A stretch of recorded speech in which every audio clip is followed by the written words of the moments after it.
Hi, welcome. This is Dr. John DeMartini. This is one of the most amazing and inspiring shows that you can listen into. If you want to be on the edge of your seats, if you want to open up your heart, if you want to expand your mind, and you want to meet incredible people, stay tuned because you're just about to experience a transformative radio show that will change your life. And you're listening to the Dr. Pat Show that's coming up right next. Welcome to the Dr. Pat Show. Talk radio to thrive by. Powerful, inspiring, and coming to you live, bringing you stories of people like you and me, busting through and living life full out. Get ready to dare to wonder what your life would be like if you knew you could not fail.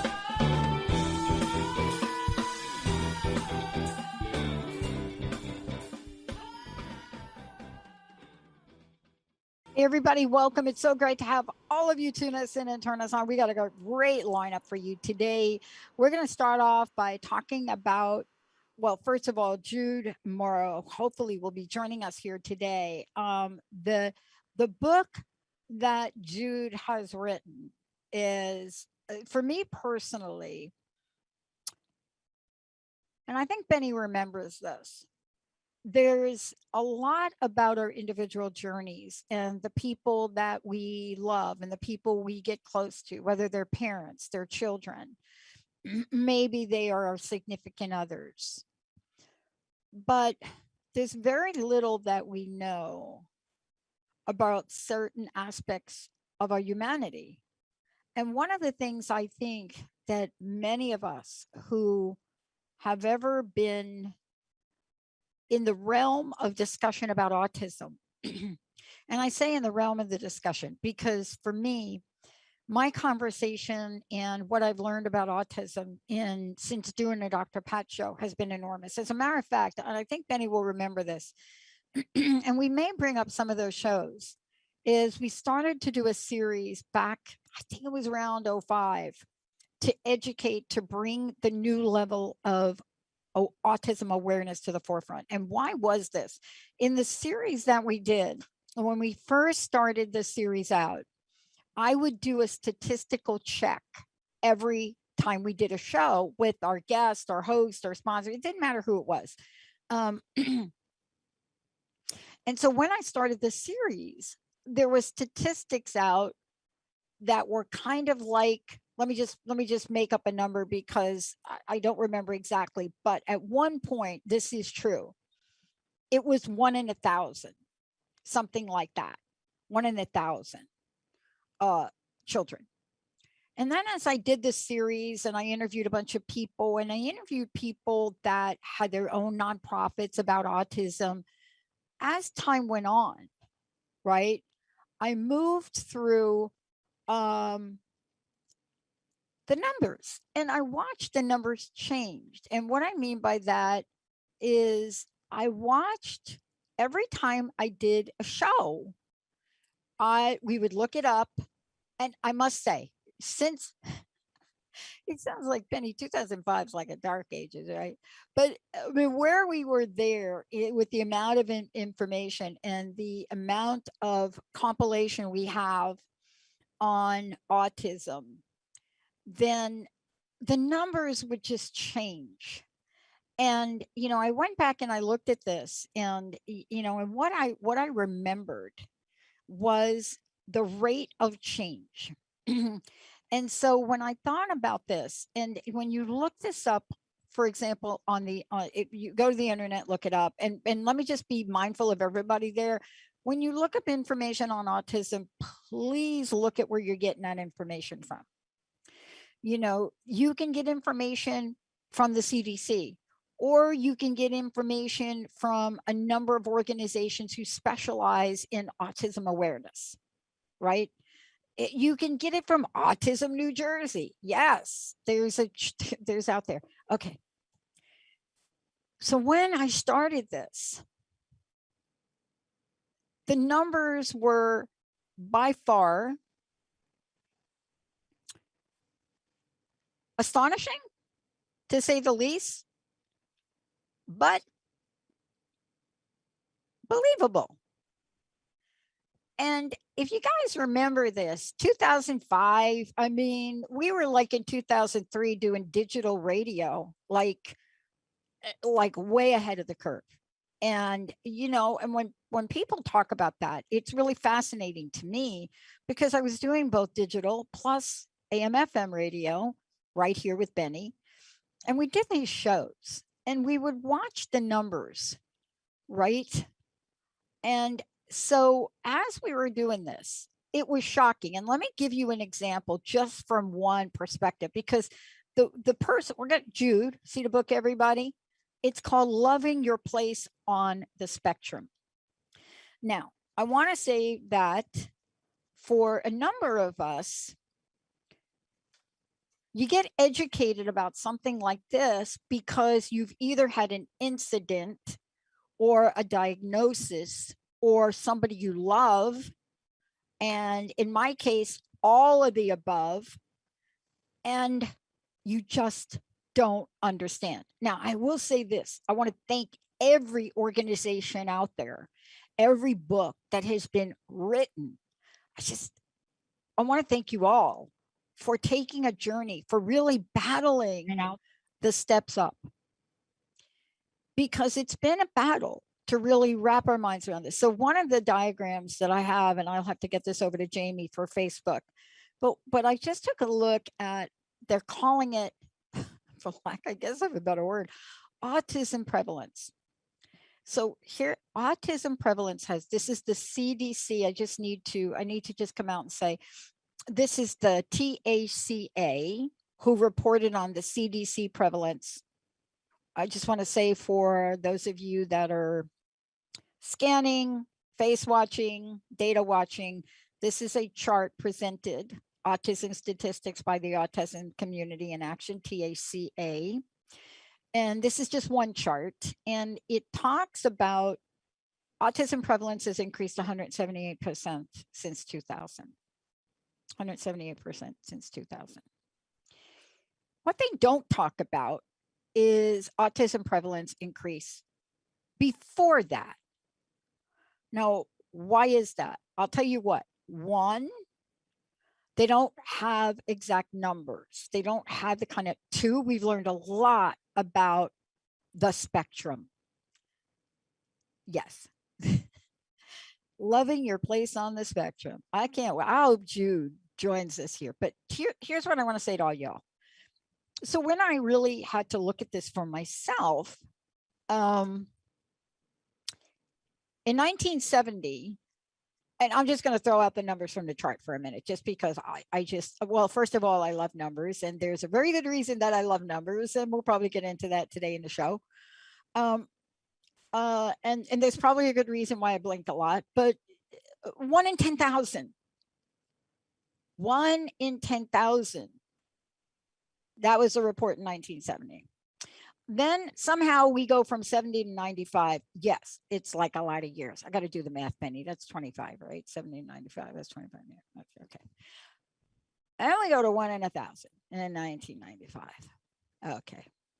So 1995, 1996 is when, through some strange, no, 1995 is when, through some strange situation in school, when I went back to school, did I discover a few things about myself. But that was 1 in 1,000 cases. Now, why is this report going to look at 2000 and up? Because when we started to do the show, I'm going to tell you the numbers we started to report. Because when I started to do this, and I know Benny was part of this, I can't remember the exact year, and you're going to go to different places and you're going to see different charts, but they're all going to give you the same impact. And so, for example, you know, there's a CDC report you can look at. There's another clinical report you can look at. But there's a number today that's on everybody's chart. There's a great infographic, and I'm going to try to download this for Jamie. Great infographic. And the infographic that comes out, and it came out in 2020, Jamie, I'm going to just try to put the link up here for you. But the infographic that came out in 2020, and I pay attention to this because I really want to educate myself. I don't like to throw words around. You know, recently I've shared my own experience with how doctors talk to you. And we all have to take a moment to, maybe Jamie can find the clip from Saturday Night Live where Elon Musk stood up. I can't remember his exact words. Maybe Benny or Jamie can find it. But announced to the world, he's on the spectrum. Now, the difference between 1995 and today, when you hear that, or you write a book called Loving Your Place on the Spectrum by Jude Morrow, well, then you have a sense of what it means, but you don't really. And so when I look at these charts, you know, I just want to be clear why we're talking about this today. If for no other reason, for all you listening, I'm hoping we get to a place of understanding. I hope we get to a place of compassion. I hope we get to a place of empathy, but more importantly, I hope we get to a place of solution. Because here's the deal. If you look at when I did this series, and gosh, I wish I can remember, Benny, I'll have to look it up on TTR. It was either between 2004 and 2006, but I remember this number. That's why I know it's very close to this. Could have even been earlier. I remember interviewing people and saying, in 1 year, okay, everybody follow me. In 1 year, like 99, 2000, from 2000, right? 2001, in 1 year, the autism prevalence, what they call that number, went from 1 in 500 to 1 in 150. And I remember doing the show and doing the entire series. And here's what I remember about it. Every time we did one of these over the course of about 4 years, I would say. I'm just trying to baseline this. Over the course of about 4 years, and then even later on, I would come on and I would speak with people and I would say, my gosh, here we are in 2004. It's now 1 in 125. And then I would come on again, like maybe a year later, and we'd look at the numbers and it'd be like 1 in 110. And then we'd come on in 2008 or 9, and we'd say, let's take a look at autism. What have we learned? And it was more than a numbers conversation. What we would do is we talk about what it is. We talk about our understanding. It was much more deep. It was deeper than that in the conversation of the show. Many of you know me, so you know I don't just do a show on numbers. But then it went at 1 year to 1 in 88. Okay, so now we've broken under the 100 mark. So now my statistical brain goes on. Now we're 1 in 88. So let's just fast forward to a couple more years. At some point, it gets to, and I think it's 2010. If you look at the charts, about 2010. Then it gets to 1 in 68. So think about this. You know, 68 people. Do you know 68 people?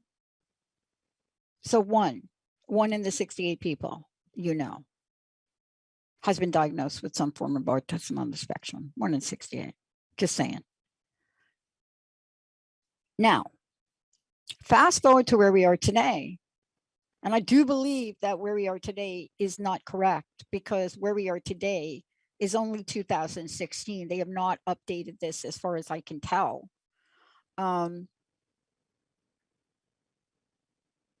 Beyond that, but they have done extrapolations.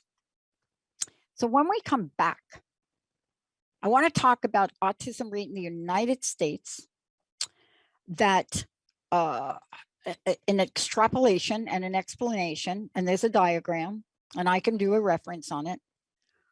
But I want to talk about what the extrapolation is. So before the break, what did I say? before the break, where am I? Right now, I'm going to be putting us at about 2014. One now, not in 88, 59. Do you know 59 people? One in 59. When we come back, why is this an important conversation to have? What don't we know about it? Do we think it's genetic? Have we learned that it's not? Is there a better diagnosis? And what do we mean when we say the spectrum? What does that even mean? How smart have we gotten? And what have we done about it? Let's take a short break. We'll be right back, everybody. Benny, Jamie, when we come back, I want to tell you what the projected rate is, but just hold on to that little number, like 1 in 58 or 59. I'll be right back, everybody.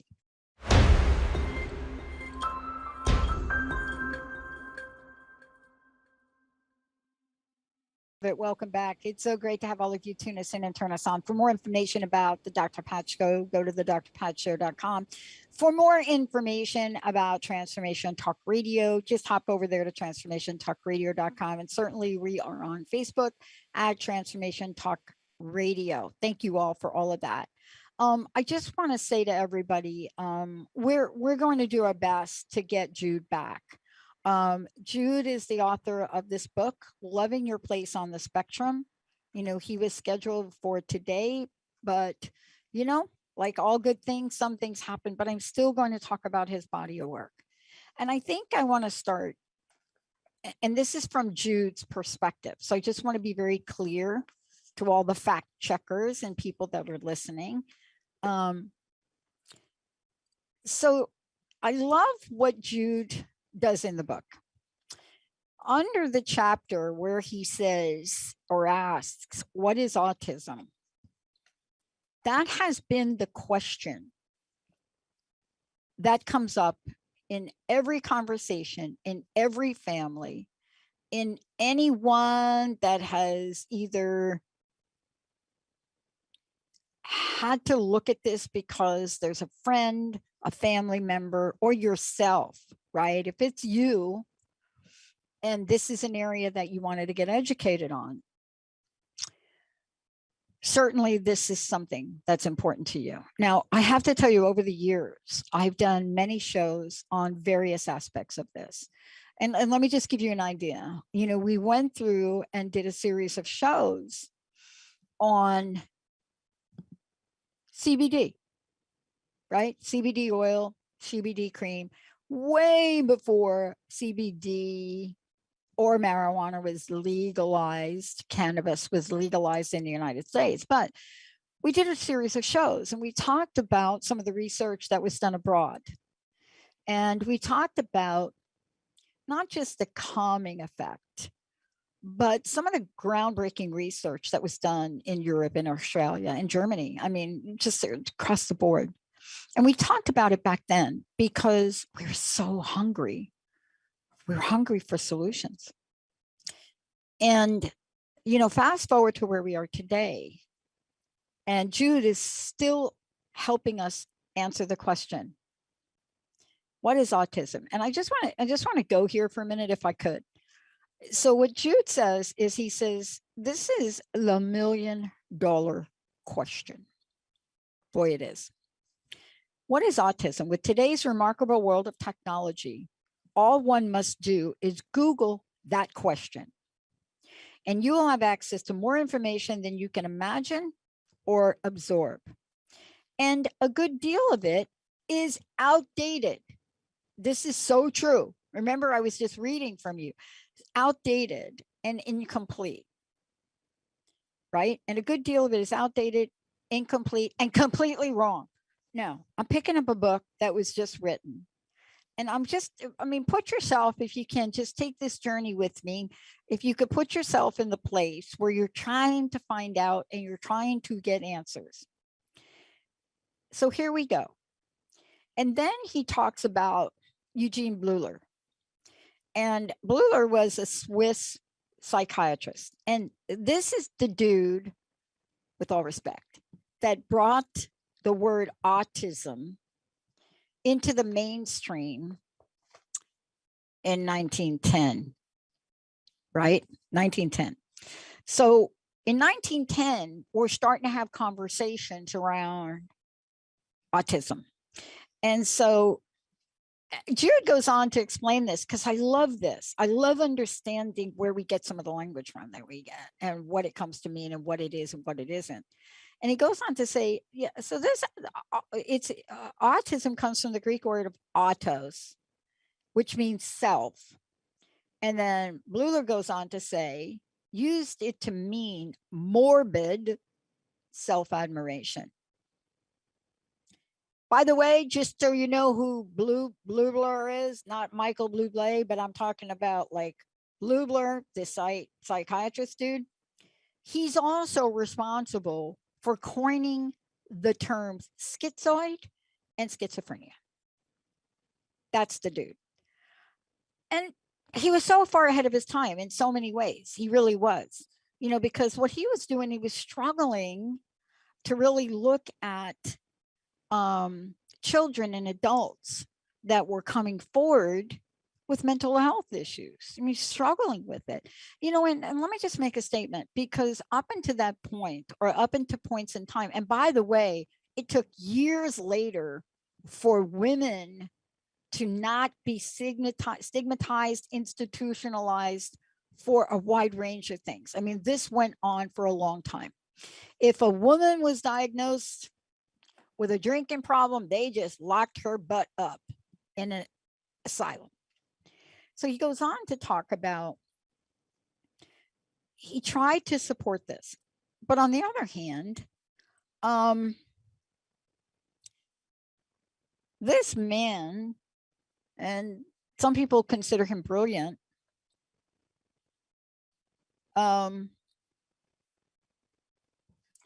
supported sterilization for those who were diagnosed with schizophrenia. So just to take a moment and go back in time, as Jude is trying to do, help us understand the history of this. See, that was then, and this is now. And he goes on to really explain to us, or attempts to explain to us, the history of this. And what I love about it is you will get an idea of how the language progressed from 1910 to 1938, when Hans Asperger of the Vienna University Hospital, right, came forward and came up with another label, Asperger's syndrome. There we go with that. So you could see the history of this, where these psychologists and psychiatrists were trying to come forward to identify how to talk about this. And, you know, as the language goes on and as this goes on, Asperger's syndrome didn't become a separate diagnosis until the 80s. So what I think we're seeing is, in many cases of early psychology or early psychiatry, is a lot of people with a lot of things were put into small buckets. You know, like let's say there were 5 buckets, like that's what you got put in. So where are we today? Where are we today when we look at research that was done, John Hopkins? I mean, and Jude does a great job. He takes us on this journey and he explains to us in a lot of pages to help us understand autism. But he says, you know, the definition of autism comes straight from the Oxford English Dictionary: a developmental disorder of variable severity that is characterized by difficulty in social interaction and communication, by restricted or repetitive patterns of thought and behavior. Let me try it again. A developmental disorder of variable severity that is characterized by difficulty in social interaction and communication, and by restrictive or repetitive patterns of thought and behavior. Good luck trying to figure that out, but it's a start. And Jude goes on in his book, it's a fabulous book. And he goes on to say, I cannot approach the topics that follow in this book without highlighting one thing in particular. autistic people do struggle in some areas. I'm not saying that autistic people do not need support. Often they do. But we, the autistic community, would greatly benefit from society being in a more positive space and better educated when it comes to autism. I couldn't agree more. And you see, all of these early characterizations by what we refer to as some brilliant minds in psychiatry, all of those early characterizations, they stigmatize. And so what Jude goes on to say, which is we're going to talk about when we come back from break. I know from my social work background that in many countries, a diagnosis is needed to assess services. Yeah, like right here too. Support and even welfare, like here in the United States too. Why is all that necessary? Why? Why is all that necessary? Isn't that the question of all time for all mental health, medical? Isn't that the question? What is it about a field that would put people in a categorization and diagnosis that rather than would help them, might stigmatize them? Now, that's not Jude, that's me. When we come back, I would like to talk to you more about why Jude asked that question. Why is all that necessary? He's got the answer. Let's take a short break, everybody. We'll be right back.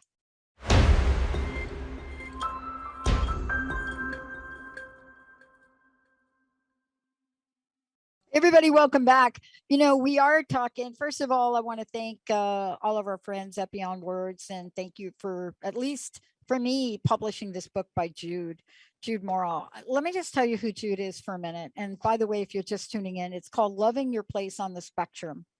And so I'm going to be reading from the book, but I'm talking about autism, and I'm talking about it, you know, bringing it forward, both about what is available now in terms of information on the internet. And also the caution that I have for all of you is, if you do your own research on this, here's what I recommend. You know, as a researcher, I always believe in verifying data.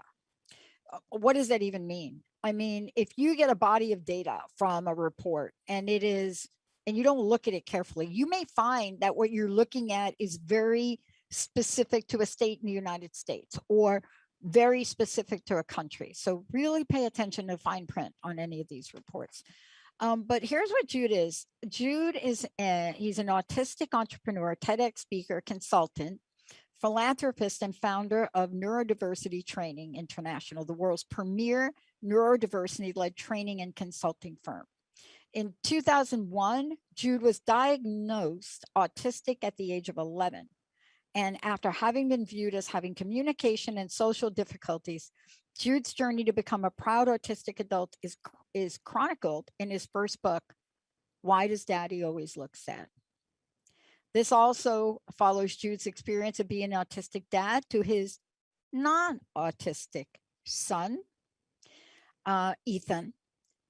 Jude graduated with honors degree in social work in 2012 and brings personal and professional experience. So just in that introduction of who Jude is, what did you learn? Myth number one, genetic.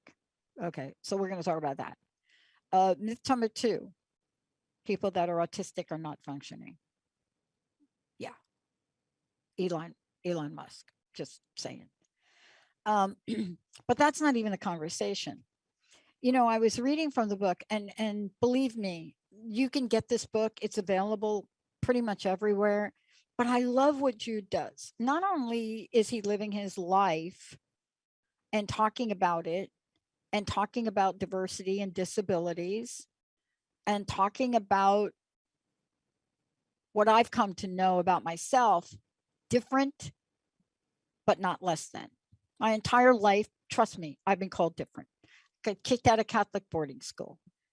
Different. How many of you have been called different? Maybe you don't learn the same way. Maybe you're not going to pass the GREs or the SATs in the same way. Maybe when you see the written word on a piece of paper, you can't see the words, you see images. That's actually a diagnosis. That's a thing. That's how I'm learning different. But what are the other things you get in trouble for? Let's talk about a few of them. Well, you're this little kid and you have a tapping issue. What? A tapping issue. I don't know if I can demonstrate without just making all the microphones go crazy. So this is a pen. And you can't not be without the pen or a pencil. And if you're not drawing or doing something like that, you might be doing like that. Some kids growing up that do that, what parents will do to stop children from tapping goes beyond. I'm pretty sure that if you're a parent right now, that's what you're thinking. But I want to just talk about the spectrum for a minute, because you've heard me talk about it several times. Have we learned a lot about autism? Has Jude's book just really busted some of the myths around this? Yes, it did. And yes, it does. Has his life and the legacy that he's creating and leaving behind, has that broken down the doors of stigmatization? Can we embrace the fact that maybe you or me or Benny or anybody, or maybe your children or maybe your parents might be a little bit different when it comes to socialization and learning, but not less than. Not less than. See, that's the message for me in this book. You know, I've been somebody that has been called different my entire life. As a matter of fact, I mean, the weirdness about me is that I've kept some of my old performance reviews. People are like, why? I don't care about what people have rated me. I've always found what they say about me interesting. So imagine being a corporate executive or manager and all your ratings are outstanding, but somehow the managers get to the comments section and everything looks great. And in the comments section, right? I mean, this is actually a true story for me. In the comment section, wow, we think Pat is great, but honestly, we think she's from another planet. And they go on to say how that is. Now, I got to tell you, back in the day of my corporate career, I used to think, wow, this is not a good. Now, today, the fact that people may think I'm from another planet, I'm like, okay, I think that's okay. I think people think Billie Eilish is from another planet. I just think she's highly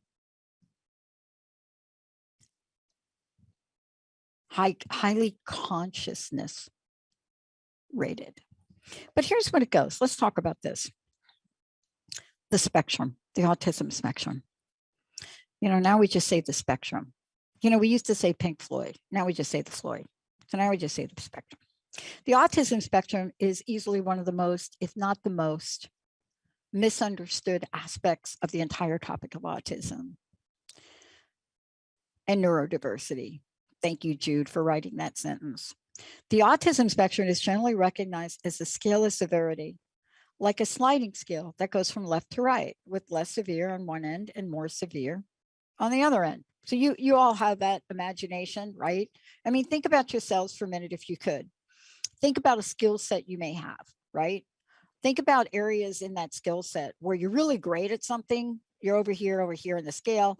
And then there are some of you would never, ever apply to be on MasterChef. Never. You know that your kitchen is not your friend. It's not your wheelhouse, but just think about that. But he goes on to say, different people have different sensory preferences and needs, different levels of motor skills, different levels of logic and problem solving. Boy, is that not true. Some may have very high sensory needs, but incredibly fine motor skills. And then he goes on to say, we are all there. I love this. So remember what I said to you, different, but not less than. So here's what he says. We are all there, different, but equal. See, if anybody listening to this right here can grasp that across the board, no matter what you're looking at in the news, in the headlines, vaccinations, non-vaccinations, people of color, not people of color. Can we all be different and equal? Boy, this is what he's saying. We're different, but we're equal. Love it. Men, women, different, but equal. That's what makes the circular image of the autism spectrum so inclusive and vibrant. Some people might disagree with this. Of course they will, Jude. As many have told me that their children had a certain level of autism when they were diagnosed. A majority of those families that were told that their child's level of autism were told of their child's level of autism were in the United States. He's got a reason for why that is. I think that has a lot to do with the two different health systems. For example, he talks about the UK and Ireland and the United States. The UK National Health Services is free, and the American system is insurance-based, for profit. So this is true now, including in my field of psychology. Assigning levels, as often in the United States, is a method of determining what therapies will be applied to the child. And he goes on to say, I am autistic now as I was when I was born. Your child will be too. But in the US medical model and others determines what therapy is based on the scale of diagnosis. With the antiquated spectrum logic, I, Jude, would be seen as low on the spectrum simply because I so relate to this. I totally, and this has got to relate to Elon Musk. Low on the spectrum simply because I have a family, I have a car, I have a house, I have a job, can stand on a stage in front of large crowds, or if you're Elon Musk, what? What do you have? SpaceX? I wasn't low on the spectrum when I seemed to be withdrawn in school because I felt I didn't fit in. See, this is the crux of the conversation that we need to have. Any of us that know what it's like to be withdrawn in school, to feel different, to be staring at a teacher who's trying to teach you, and all you could see are the veins on her neck, which makes you break out into a hilarious laugh. And the more she yells at you, the more those veins, and all you're fixated on the veins in her neck, and you're just laughing. That will never get you to the front of the class. And so he goes on to say, I wasn't low on the spectrum when I was waiting for my son to be born. And I certainly will not be low on the spectrum if I lose the one I love. The autistic spectrum shouldn't be viewed, I so love this, shouldn't be viewed like an IQ scale that states that 7 or below is verging on intellectual disability and 140 is genius. We cannot be defined on a linear scale. I have met people with lower IQs that function very well in society. Benny, do you happen to know who would fit that bill? Do you happen to know one of the most revered, honored, talked about boxer in the world of boxing once had his IQ revealed to the world? Do you, Jamie or Benny, know who that is? I do not know. His first name starts with Muhammad. Oh, well, then that's easy. Kind of gave it away there. I read an article, and I remember, I'd have to fact check this, and maybe Jamie, you can fact check it. But I read an article, oh my gosh, years ago when they were making the movie. And the article actually publicized his IQ. But here we go. This is what he's saying. And he goes on to say, yeah, he's met people with lower IQ that function very well in society. Not just function very well, but are highly successful in society. And those, this is the one I love, and those with the very IQ may not function as well as would be expected. I know a few of those too. That's why it is a circle of very different, very unique individuals who just happen to not fit in the mold of normal. So I'm just asking everybody out there, anybody ever told you you're like from another planet? If they tell you that, read this book. It might be a compliment. He goes on to talk about neurodiversity, and there's many other things he talks about in the book. He talks about how to look at this positively. He talks about what happens when you get a diagnosis. I found out I am an autistic adult. What happens now? You know, it's funny. There are things in life where you may be just like Jude or Elon Musk. You might be like that. And some people, I can't talk about this because Facebook is listening, but you all at Facebook, you know, like Mark. People talk about Mark. Just saying, you know that. You could fact check that, Facebook, because you're listening to this. But you know, people talk. I don't know how factual it is, and it doesn't matter. Because if you're reading this book, none of that matters. None of it matters.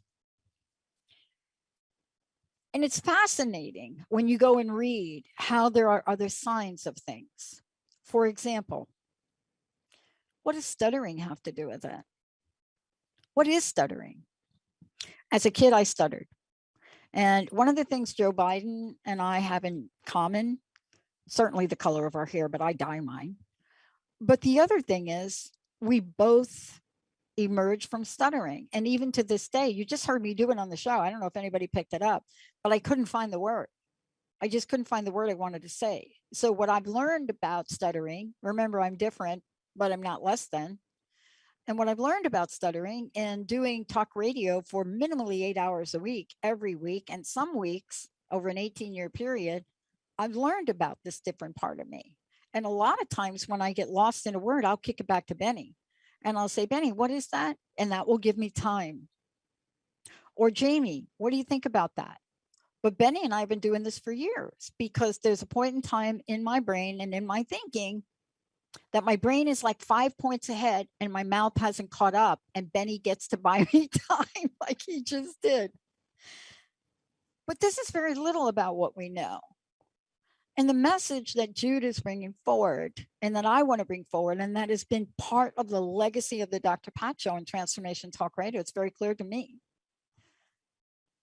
None of you are less than. I may not agree with you. You may not agree with me.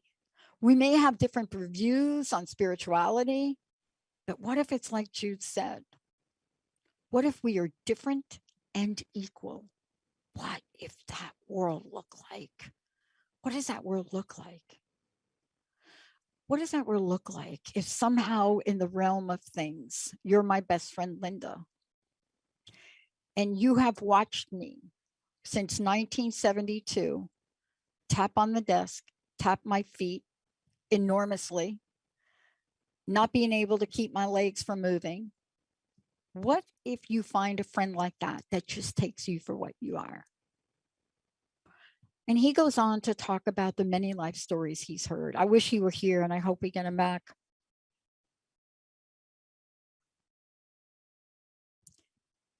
Autism is not something you grow out of.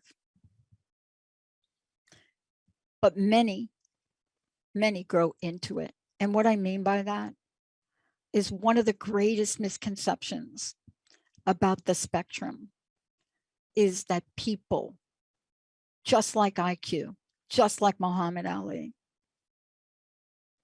we are not defined by a number. We're not defined by a place on it. But in the United States, for sure, because in our medical system, you can't get insurance. You can't get support. You can't get what you need without a diagnosis. How do I know this? I think when you study psychology, as I have, and then you make a decision not to go down the path of clinical psychology in the state that you're in, and the reason you decide not to do that is because back in 2001, you might want to talk about spirituality. You might want to talk about things that are outside the realm of what you find in the volumes and volumes of ways that we can diagnose and talk about people. That may not be a fit, even after 10 years of going to school. You may figure, oopsie, why didn't I study geology? But the point of this and the point of the book is that we have to understand enough about each other and take the time to understand enough about each other to know that our differences are what make us human. They make us human. They bring the very best out in our humanity. And in sometimes you look at other people and you think the very worst. But remember, if it's not good and it's not bad, it just is. If we're different and equal, what does that realm look like? Will you be able to, hopefully from the show and maybe after reading the book, will you be able to remember that phrase? Will you be able to remember different and equal? Not different but equal, but different and equal. I grew up with a mentor that said, Pat, most of your life, you're different. You're different. You're a different kind of kid. You're different, but you're not less than. You're different. You can draw conceptual images that nobody on the planet understands at age 8, except you. How many of you have been told you're different and less than? And I want to say to you moving forward for us, for the show and for the network, that is going to be a theme that we drive home in the years to come, in the channels to come. We can all be different and we are all equal. And thanks to Jude Morrow, taking on a topic that is so needing understanding and destigmatization. It is just an honor that he got to write a book filled with stories, everybody, filled with stories. And one of the parts that I got to in the book that I'm not going to have time to talk about today is when he stops us and says, discover what you do well. Discover what you do well. Discover what you do well. And I'm going to end with this. And this is from Jude. When I identified what my strengths were, I focused much less on what society would view as my weakness. Yes, my attention span is short. My small talk skills aren't wonderful. And I could lose track of time when I am hyper focused. I mean, if you ask Jessica and Linda, that is describing me to a T. But when I realized what I was good at and built self-confidence around that, I focused my energy on those things. In my case, I concentrated on verbal presentation, written assignments. I always found examinations difficult because I'm easily distracted. You should have seen me take my GREs. But I learned that if I just look at the paper and nothing else, I get by. If I just look at the camera and talk into the microphone, if you just look and focus on what you are amazing at, all of the other things people have said to you, all of the ideas of weakness, they will fade away. They will dissipate. It is your birthright to be amazing. You're amazing at the minute you're born and you take that breath.